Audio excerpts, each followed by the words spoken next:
So I had this idea for a video where I would go and just interview as many people as I could that knew my dad, and just kind of ask them for stories, ask them about their relationship with my dad, and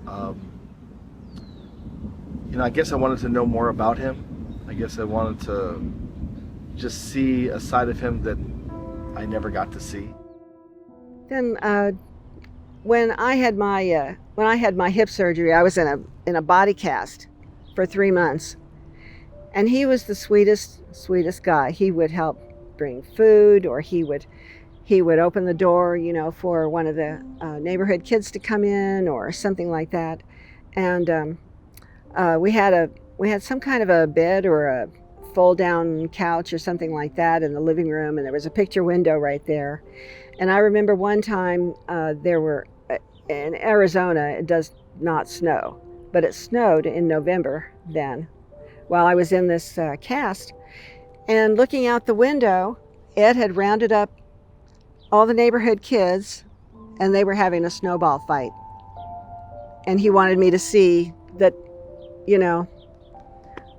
that it was a special day. So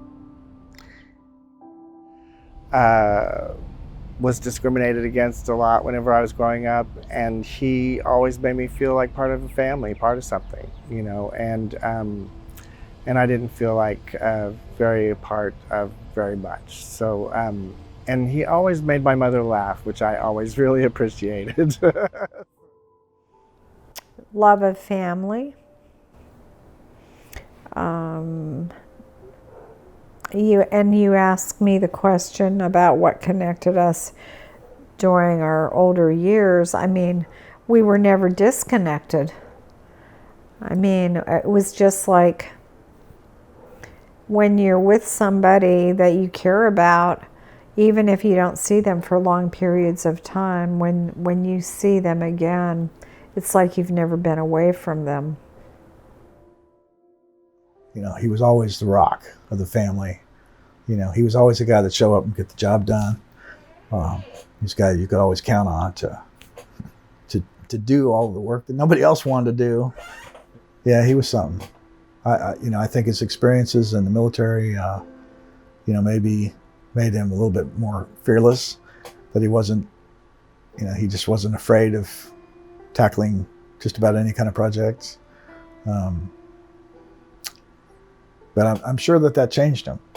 I'm sure that those experiences changed him. That the innocent Ed that went off to war, that he was a different guy when he came back. Yeah.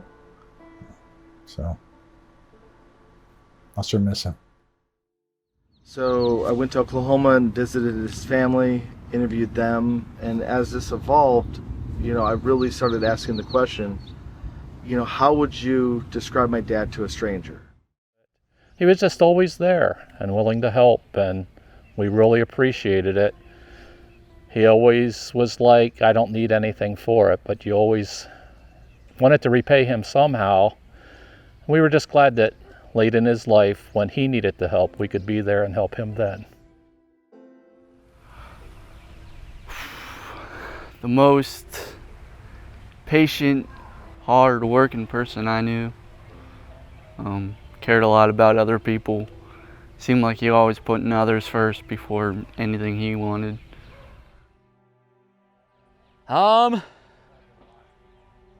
Cheerful giver. Always willing to help. You need something? I think I got that. You need help? Yeah, let's get it done. And, he's like anybody. He's tired by the end of the night, but he was overall cheerful guy about it, though. He could help you all day long, sweating like crazy, and go away with burns, scrapes, and cuts, and still be like, it's a good day. So. Probably the hardest worker I know. Him. I always I describe two people as the hardest workers I know. It'd be my Uncle Ed and my father-in-law, both because they both work with their hands a lot, and it didn't matter day or night, weekend, holiday. If there was a job that needed to be done, he was always there trying to help out. he instilled a lot of that, I think, in my brothers and I growing up, you know, that we all kind of pitch in together now and help each other get through those projects. And we're like, oh, yeah, Uncle Ed showed me how to do it this way. So, I mean, we didn't have a lot of that growing up until Uncle Ed came around and started showing us how to use our hands and work on that stuff. We weren't very hands-on people until that point. So definitely he had a big influence there. He was hardworking, loved to tell stories. And I don't think there's not a kid in my side of the family, nieces and nephews, that look like they have. Selfless. Because, like, I don't remember one time he has asked me to help him with anything. And it's always he helps other people than asking for help and caring. He always puts other people in front of himself. Like, he cared a lot about us. I guess a man who was generous. I mean, he was completely generous with his time and anything, and who just showed love to. I don't know if I ever saw that man really get mad at anybody, and he patient with teaching, I mean, me, and saw him teach my siblings and cousins and stuff how to do different things, and the time he spent. I mean, he loved his family and cared about all of us and everything. Putting everybody else first. So amazing. He was very quick-witted, very generous, the kindest person you're ever gonna meet. You could say something and he would figure out how he was going to help you make whatever that was come true. It didn't matter if it was just like, oh, you know, in 50 years I want to do X, Y, and Z. And he's like, well, actually, and he would pull out like a little piece of paper and just start sketching out, and you're like, oh, I guess it doesn't need to be 50 years from now. So he would willingly help do whatever. He is a very caring man and a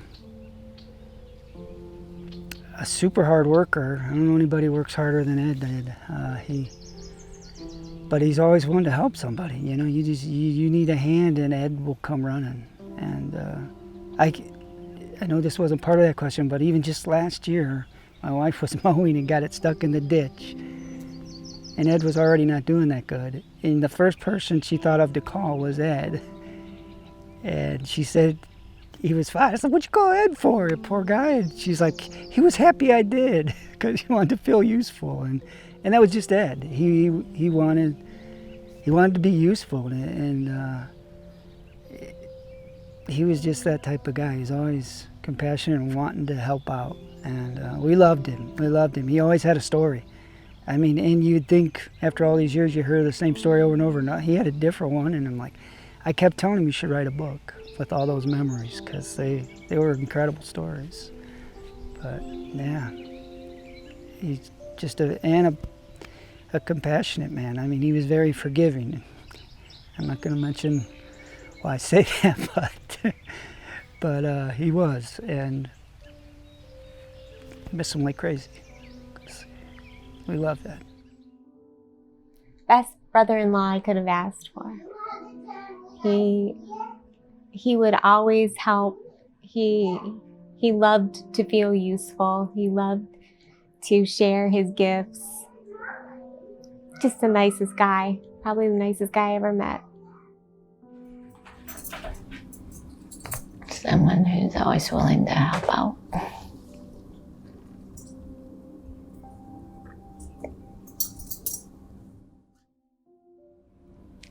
Hardworking, always willing to help people out.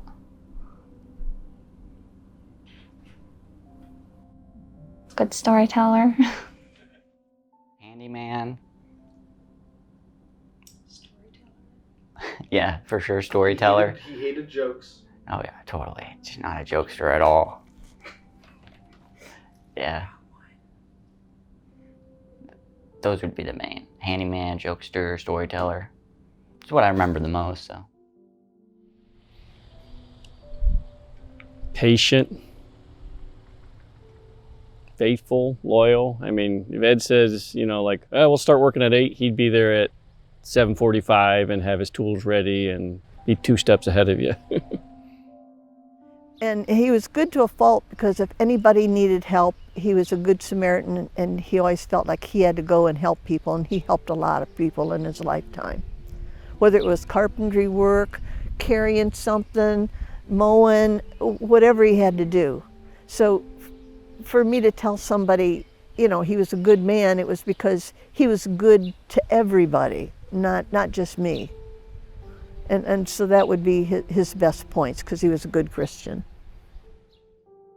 Because it's my turn. How I would describe my dad was a fixer. He liked to fix things. And whether that be people, situations, doors, walls, cars, he loved fixing things. And I don't know if it was that, you know, he wanted an excuse to get his hands dirty, or he wanted an excuse to just build something with a bunch of people. But, you know, he was looking for fixing things as his community. And, you know, one of the things I've realized from all these interviews that I've done with people is I don't think he ever realized that he did fix people, that he fixed their situations. And by doing so, he became someone that became critical in their life. And now that he's gone, I'm not sure there's any way to fill that.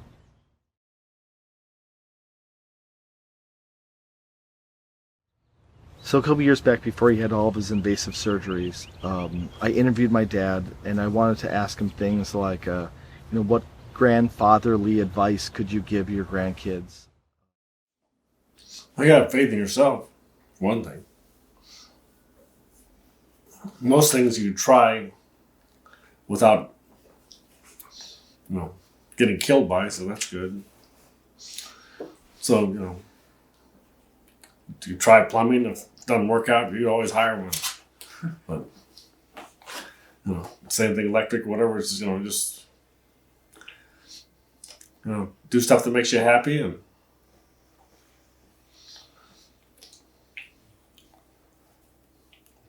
kind of lead an adventure, because men are supposed to have some kind of adventure in our life. So don't just sit around and watch TV. Do something.